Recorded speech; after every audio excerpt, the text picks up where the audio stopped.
Welcome to Saving UX. I'm your host, Jeremy Kriegel. Every episode, I talk to UX veterans about the challenges facing our practice and what we can do to make it better. Before we get to the second half of my conversation with Elizabeth Rosenzweig, the Director and President of the Board for World Usability Day, Principal at Bubble Mountain Consulting, Adjunct Faculty at Brandeis University, and the author of Successful User Experience, Strategies and Roadmaps, I wanted to share a bit with you. This is episode 20, which feels like a bit of a milestone. When I first started recording Saving UX, I didn't know how far it would go or if people would connect with it.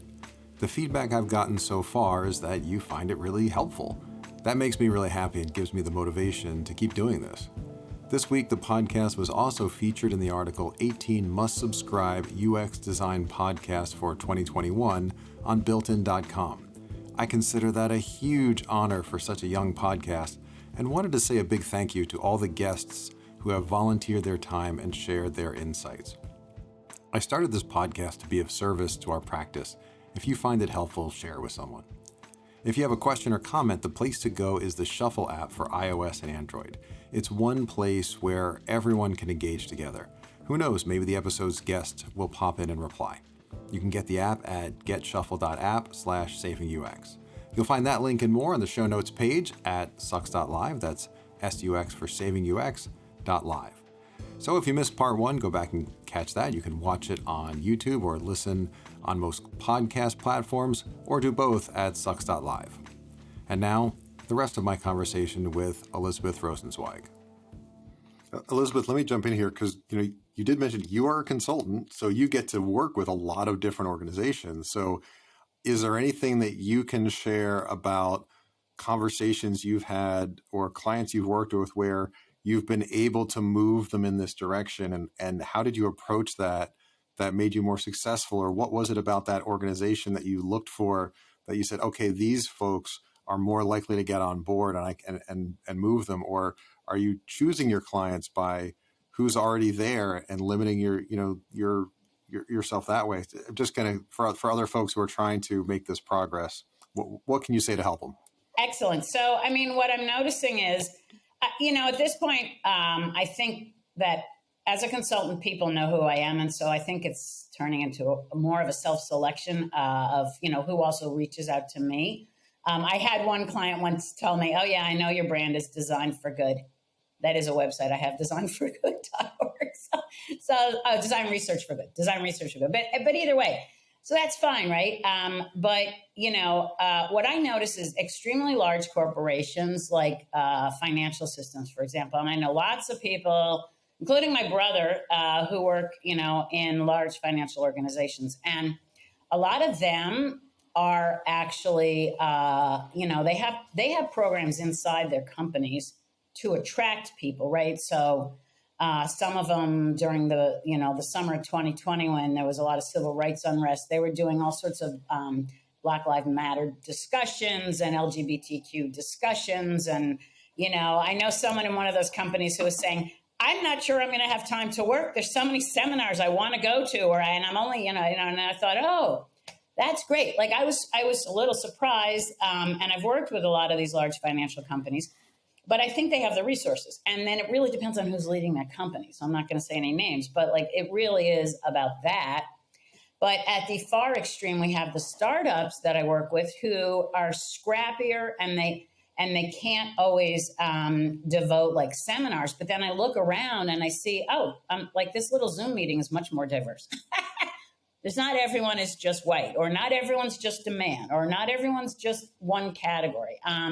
But that's it. Then there's no discussion with them because they're real busy. Startups, they got to get moving all the time. So then I start to think, well, you have to meet these groups where they are. And my experience, surprisingly, not surprisingly, is so academia is a place where you can see a little more exploration. And it's because they have to, sort of back to Earth Day and these revolutions that come by students. Usually it's the students, and I don't mean just undergrads, it's like students, general category. And so in places where there's sometimes labs that do consulting, those are the sweet spot, but there's not many of those. And a lot of them are incredibly specific where like even during the pandemic, there were lots of universities that have biology labs and chemistry labs, and they just started building testing facilities and all of that, right? And so then that became the priority, not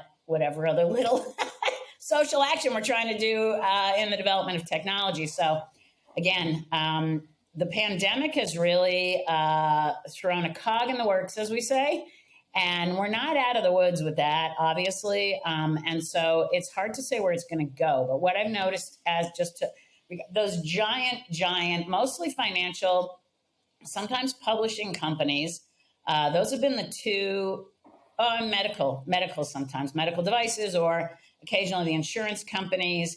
And actually, for a while, I did some great work with Medicare.gov, which was the Center for Medicare and Medicaid Services, CMS, which was a big surprise. You would never have thought a government agency like CMS would think about the person first, because their budgets have been slashed. But on the other hand, I think it's because it is Health and Human Resources. There's a human in the title there. And so they've been looking at it. But they're rare. So it's usually large, global companies that are, publishing, finance. Those are the biggest I've seen as a consultant doing these things. There's a phrase you mentioned there that I want to go back to, because it's one that resonates with me very strongly. You're talking about working with startups, though I think it often applies more broadly than that. And you said you need to meet them where they are. Can you talk a little bit about what you mean by that, and maybe what are maybe the shortcuts you're willing to take if someone's not where you want them to be? And how do you think maybe about moving that type of organization that isn't, maybe is less mature in their understanding of usability to a place of higher maturity?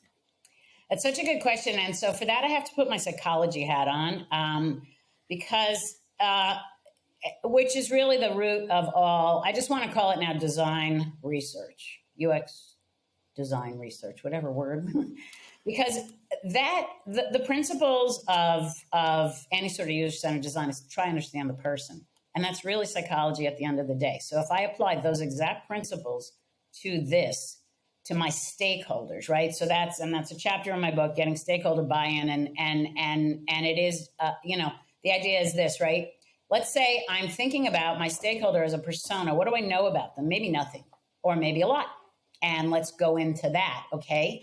So, and why is that important? Again, another piece of psychology. And it comes out of behavioral medicine. But the whole sense, and you see this in some addiction 12-step programs, the only thing we can control is ourselves. We love to think we control everything. In fact, many of us devote our lives to trying to control other people, other things, the weather, everything, right? But at the end of the day, the only thing you can control is you. And even then, that's a heavy lift. A lot of us can't control our emotions, our reactions, our impulses to eat or exercise or not. And so if we break it down from a psychological point of view and think all I can control is myself, I find that liberating and also discouraging and difficult, right? And mostly difficult because it's not that easy always to control ourselves. So even if I started with that and I think about my stakeholder in an organization as a persona, then I realize, just like any good study of research I might do, I can't change their feeling or their experience. I can just change how I approach them. So it's almost like I think about it as, it's a little Buddhist also. Like, I have to center myself and I have to control my impulses and listen, right? And it's hard because I've had interviews, I would say as recently as last week, or or I might be watching. So let's say I'm not moderating a test and I'm supervising a test, I'm watching. And the participant says something that it's so far from my worldview. Let's say it, don't think it's even scientific. Let's say but I can't say anything, right? I'm interviewing or I'm listening, right? So I have to actually take my emotions and my feelings out, because maybe I want to scream when I'm listening to them talk, actually. But that is irrelevant, and I need to deal with that on my own. And I have to just hear what they're saying so that I know how to respond, so that I know how to build a product that'll work for them, even though I think whatever triggering reaction I have to them. So it's the same thing with the stakeholders. So I'm going to go meet them where they are by trying to understand where they are. So I will try to have a conversation. And often as a consultant, my first question to my clients, which always surprises them, is how do you define success for this project? It's really, sometimes they've never actually thought of that question. But to me, it's not just because I want them to think I'm earnest in helping them. I actually want to know, because sometimes people have it in their mind of how they think this is going to be successful, and they just assume you can read their mind. And in no case is that true. So I'm going to ask questions. I'm just going to ask as many questions as I can that are objective, try to stay biases out. And then once I understand where they're coming from, like, maybe there's a startup that does mean well and wants to, sell something, but it'll actually help, people, who are obese. Maybe it'll help them start moving a little, or make, you know what I mean? And it is meaning well, but they also have their own stakeholders that they have to deal with. And so I can think about, okay, you got to release in 2 weeks. Let's go short-term, long-term. Let's do strategy, which of course is all what my book is about. But meeting someone where they are, that's the key. So there's a lot there. And I think, you mentioned being able to center yourself. And what I've seen in a lot of folks, I've certainly experienced it as well, is, a lot of people join this practice to make a difference. And you get excited about understanding people and how fascinating that is, and the impact you can have by creating products that are inclusive, that accessible, that meet people's needs and make their lives better. And then people join companies, and it's like, okay, I need a little design tomorrow for this little thing over here, but I want to understand the problem. No, we don't have time for that. I want you to do this. And I think there's people have been beaten down by that. And I think it can be hard to kind of maintain that openness and curiosity necessary for what you just described. And I agree with the approach, but as you said, I think given what a lot of folks have experienced, it's a challenge to get into that space. Such a good question. And again, it makes me think of a broader problem, which is that, many of us feel isolated in various ways. And with the pandemic, it's even worse, right? And so what helps isolated people is to connect with other people like yourselves. And so that does bring me back to World Usability Day, because as professional organizations, the idea is to create a community. And I've actually seen it. One nice thing about the pandemic is I've seen lots and lots of local organizations, like local SIG-Chi or UXPA or CX or whatever other area, have these local meetups online. And now more and more are doing, there's all sorts of outside places you can meet, or some countries are back to meeting inside. But having this social aspect of it and a community. And I know, like, for example, UXPA Boston, obviously I'm in Boston, so I am connected to them in a lot of ways. But what I love about the meetings is that they always start the meetings. And I remember this way back when we were in person too, where they'd say, is anyone here looking for a job? And you could raise your hand. And then they would say, keep your hand up. Okay, every hiring manager out there, go talk to one of these people. And then they say, all hiring managers explain your job, and so that right away makes people feel connected.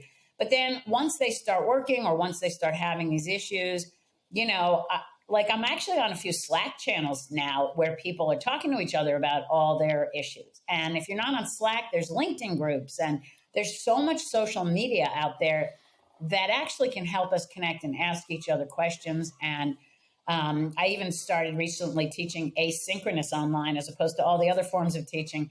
And there's a whole bunch of groups out there to help with that. And that also makes me feel a little better. So I know I'm not starting out in my career. I've obviously been doing it for a while, but what I remember helping and why I keep doing it and encouraging people is to reach out in these professional organizations, because a lot of people find really good friends there. They find people to process these questions, and then they don't feel so alone. Because one thing I noticed, and I've noticed it a lot during the pandemic, is the more I go out and connect, and whether in the pandemic it was online, or now I'll go have a walk with someone or go to some outside or whatever, I feel more energized. I think what is making it hard when you're, at the beginning is a feeling of loneliness or anxiety or depression that comes from that. And then that's a cycle that you cannot break those cycles by yourself. I just don't think it's possible. So to get to a Zen state, I don't think, unless you're, a monk living in a monastery, I don't think you can do it on your own. I think you need other people. And so I think that's sort of the, I guess my short answer to the, to the long, summing up the long answer.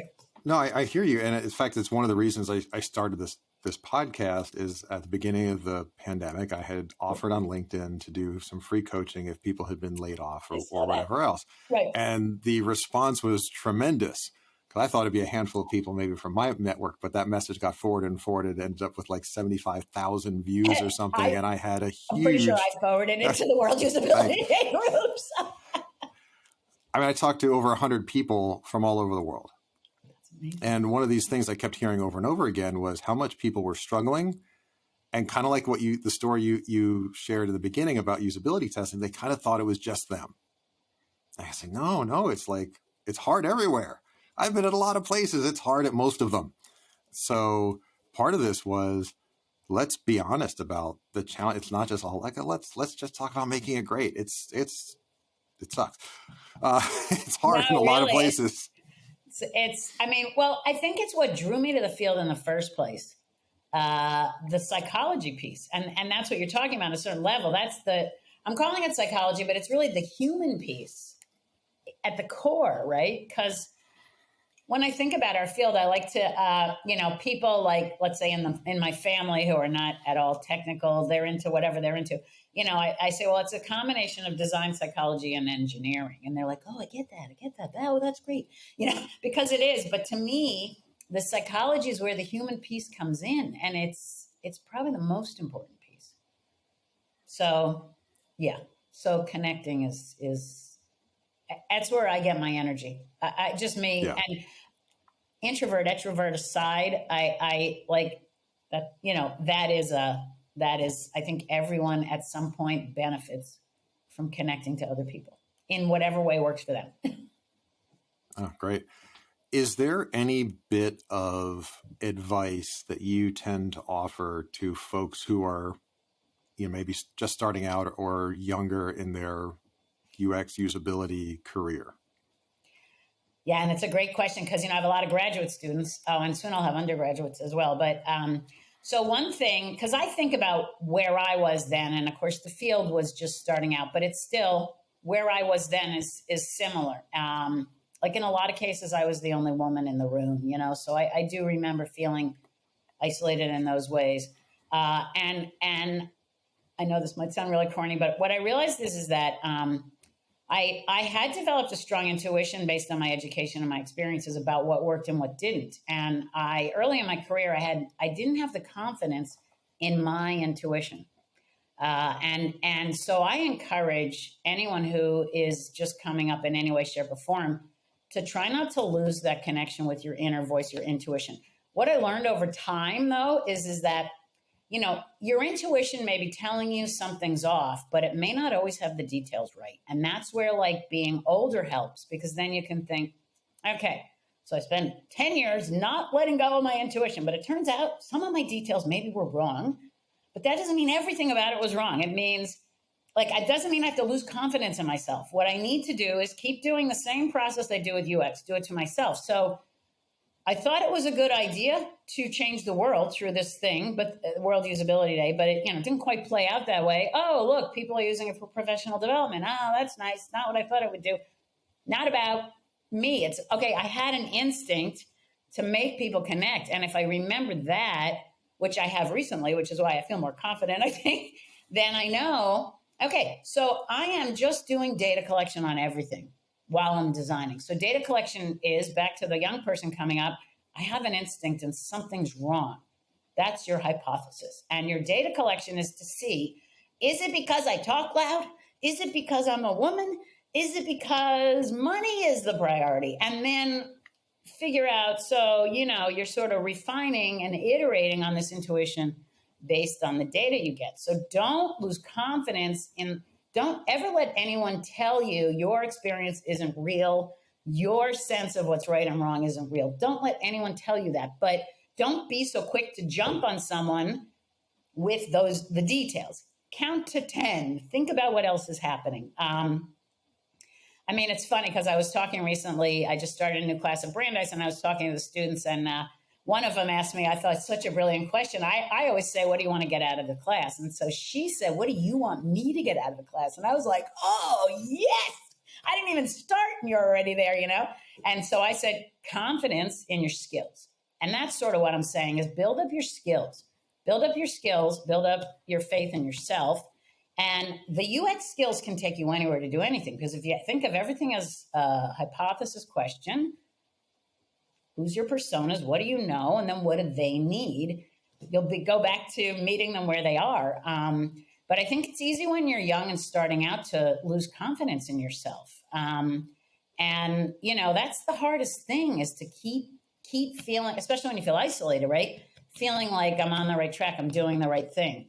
And so, you know, that's why I also encourage you to think about the big picture, the long haul. It's harder when you're young. I remember thinking, you know, who cares about like 10, 15 years down the line or the past, right?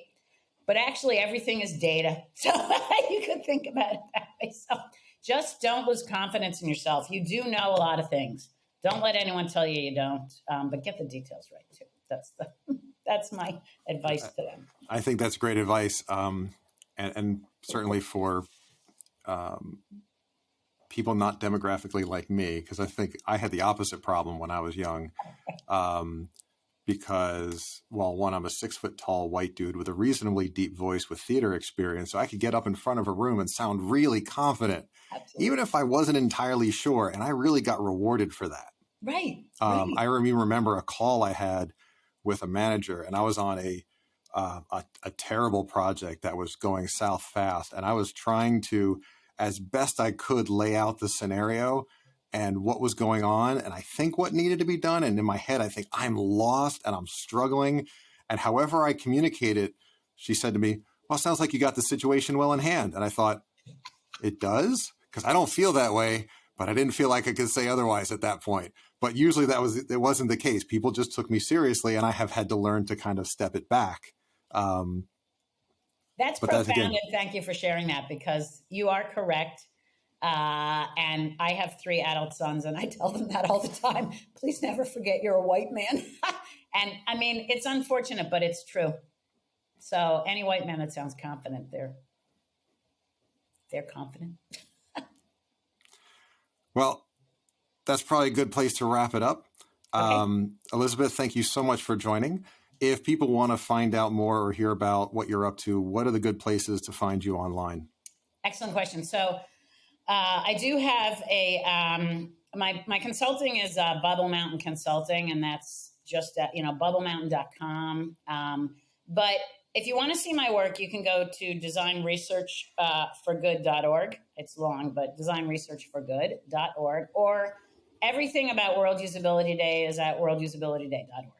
And we have a newsletter you can sign up for if you're not already on it. And then you can hear about everything we do. And we also have a channel on YouTube and groups on LinkedIn and Facebook for World Usability Day. So all of those places. Yep. So we will put links to all of those in the show notes, which will be at sux.live. That's sux.live for Saving UX. There you'll also be able to find past episodes, sign up for newsletters, but be sure to subscribe so you catch all these conversations that we've had. Again, Elizabeth, thank you so much for joining me. We'll make sure that we get as many people to sign that petition as possible. Thank you. Again, really appreciate you sharing your experience and your insights with us. Thank you for having me. It's been such a pleasure. And I love Sux, even though the name at first made me wonder what it was. But I think we should all save UX. All right, that's it for this week. This has been Saving UX. I'm Jeremy Kriegel. Take care and see you next time.